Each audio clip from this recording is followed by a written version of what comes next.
Imagine this, you're 18 years old and Jack the Genie comes out of the bottle and says, I'm going to give you the ability to go and invest in one property. It can be any property in Australia at any price point in any suburb, but you only get to invest in one property. The catch is you have to own that property from your 18th birthday until you retire at 60 years old. You can't sell it, you can't refinance it, you can't live off the cash flow. How would you think about investment? Well, I know I would think about investment the exact way that I do right now. I would want to go and invest in the best suburb possible. Because you've got an unlimited budget, right? So chances are you're probably going to invest in Point Piper, New Farm, Fremantle in Perth or Dalkeith, maybe Toorak in Victoria. You would want to buy the best house on the best street in the best suburb in Australia because you can't touch that property for another 40 plus years. And the reason that I, and chances are you, would want to go buy the best house on the best street in the best suburb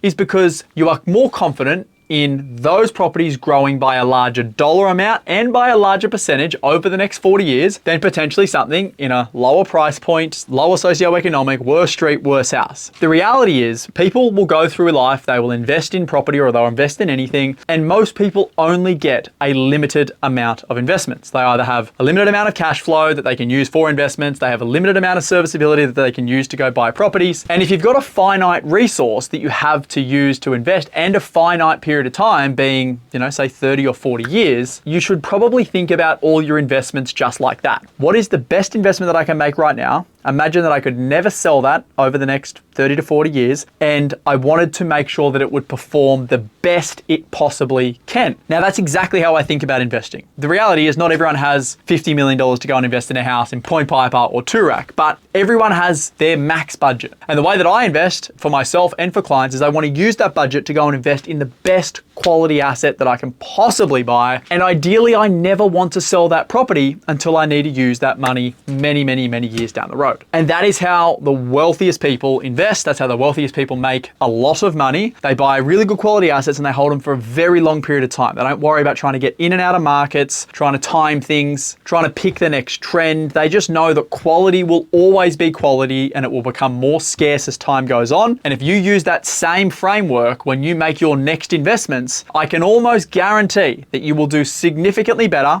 over a 30-year time frame than trying to do the alternative.